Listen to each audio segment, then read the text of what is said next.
നമസ്കാരം. റാഫ്റ്റോ ക്രിക്കറ്റിലേക്ക് അവർക്കും സ്വാഗതം.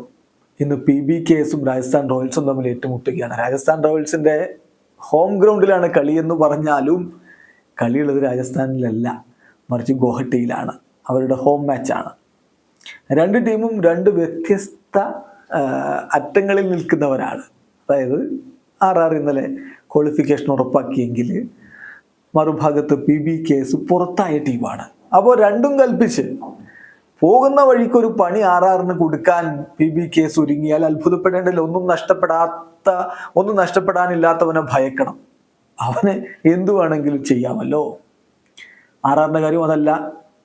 സംഗതി പ്ലേ ഓഫിലേക്കൊക്കെ എത്തിയെങ്കിലും അവർക്ക് ക്വാളിഫയർ ഉറപ്പാക്കാൻ ഇനിയും വേണം. അതായത് ക്വാളിഫയർ 1 കളിക്കണമെങ്കിൽ ടോപ്പ് 2-ൽ നിൽക്കണമല്ലോ. കഴിഞ്ഞ 3 കളികൾ തോറ്റു വരികയാണ്. അപ്പോൾ ആ ലോസിംഗ് സ്ട്രീക്ക് എന്ന് അവസാനിപ്പിക്കണം, വിജയ വഴിയിലേക്ക് വരണം.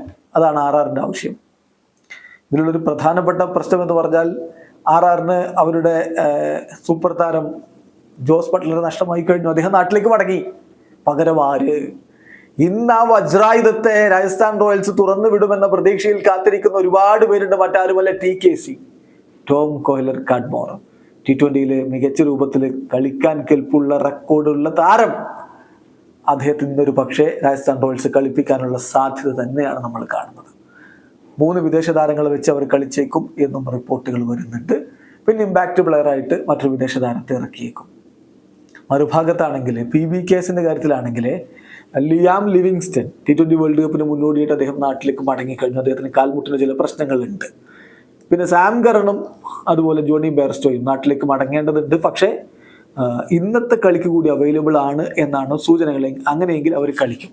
നമ്മൾ നോക്കുകയാണ് രണ്ട് ടീമിന്റെയും പ്രോബിൾ 12ലേക്ക് ഒന്ന് പോവുകയാണെങ്കിൽ രാജസ്ഥാൻ റോയൽസ് TKCയെ IPL ഡെബ്യൂവിന് വിടുമെന്നാണ് പ്രതീക്ഷിക്കുന്നത്. അതല്ലെങ്കിൽ പിന്നെ ജുറലിനെ ഓപ്പൺ ചെയ്യിക്കണം. എന്താണ് സംഭവിക്കുന്നത് കണ്ടറിയണം.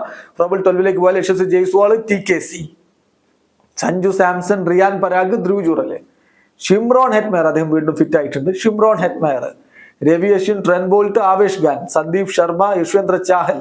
Number 12 Nandre Burger impact player ആയിട്ട് വരാനുള്ള സാധ്യത. Or Keshav Maharaj according to the pitch. അപ്പൊ ഇവിടെ ധ്രുവ് ജുറലിനെ മാറ്റി ബർഗർ വരാനുള്ള സാധ്യതയാണ് ബൗൾ ചെയ്യുമ്പോൾ കാണുന്നത്. ഇനി അതല്ല, ആദ്യം ബാറ്റ് ചെയ്തിട്ട് ബാറ്റിംഗ് പെട്ടെന്ന് കൊളാപ്സ് ആവുകയാണെങ്കിൽ ഇമ്പാക്ട് പ്ലെയർ ആയിട്ട് റോമൻ പവലിനെ ഇറക്കിയാലും അത്ഭുതപ്പെടേണ്ടതില്ല. മറുഭാഗത്ത് പഞ്ചാബ് കിങ്സിന്റെ കാര്യത്തിലേക്ക് വരികയാണെങ്കിൽ ലിയാം ലിവിങ്സ്റ്റൺ പോയ കാര്യം നമ്മൾ പറഞ്ഞല്ലോ. മറ്റുള്ള താരങ്ങൾ ബെയർസ്റ്റോയും സാം കർണും ഒക്കെ അവൈലബിൾ ആണ്. അപ്പോൾ അവരുടെ പ്രോബിൾ 12ലേക്ക് പോയാൽ Prabhsimran Singh, Jonny Bairstow, Rilee Rossouw, Shashank Singh, Jitesh Sharma, Ashutosh Sharma, Sam Curran, Harshal Patel, Nathan Ellis, Rahul Chahar, Harshdeep Singh. ഇതാണ് നമ്മൾ പ്രതീക്ഷിക്കുന്നത്.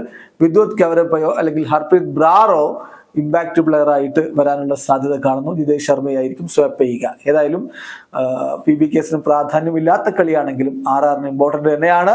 അവർക്ക് ടോപ്പ് 2 ഉറപ്പിക്കേണ്ടതുണ്ട്. വീഡിയോ അവസാനിക്കുന്നു. ക്രിക്കറ്റ് ലോകത്തെ കൂടുതൽ വിശേഷങ്ങളുമായി റാഫ് ടോക്സിൽ എത്താം.